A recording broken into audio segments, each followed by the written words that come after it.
Welcome back to the Duplicate Scientist, and in the previous lecture we talk about the effects of rotation of Earth on the falling bodies, and we have calculated acceleration due to gravity as a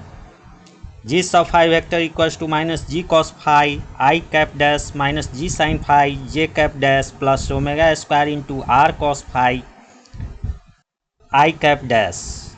equals to minus open parenthesis g cos phi minus omega square r cos phi close parenthesis I cap dash minus g sin phi j dash cap. And we know that g phi vector dot g phi vector equals to g sub phi square. Hence g sub phi square equals to open parenthesis g cos phi minus omega square r cos phi close parenthesis square plus open parenthesis g sin phi close parenthesis square. Ignoring the term containing omega to the power 4 and higher, as omega is very small, we can write g sub phi square equals to g square minus 2g omega square cap r into cos square phi. The magnitude of the observed acceleration due to gravity at a latitude phi is therefore given by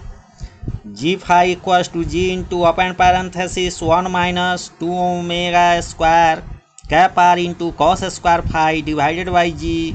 close parenthesis to the power 1 by 2 equivalent to g into open parenthesis 1 minus omega square cos square phi बट्टा g close parenthesis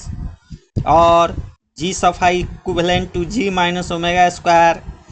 cap r cos square phi. Thus the effect of the centrifugal force due to the rotation of the earth is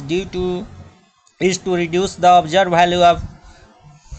g, that is acceleration due to gravity, on the earth's surface, and also to slightly deviate the plumb line from the true vertical. A body released near the surface of the earth will fall in the direction of g sub phi vector, and a liquid will come to equilibrium along g phi vector. This is why the earth, which has a hot liquid sphere in the beginning, become flattened at the pole while cooling to a solid. Now effect of Coriolis force, deviation of freely falling bodies from the vertical. A particle in motion on earth, a rotating reference frame, experiences a Coriolis force perpendicular to its path. Thus a body falling freely under the gravity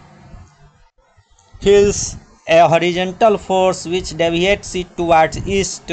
from its true vertical path. To calculate this deviation, consider x prime, x cap prime, y cap prime and z cap prime be the axis along east, north and vertical direction respectively at a place.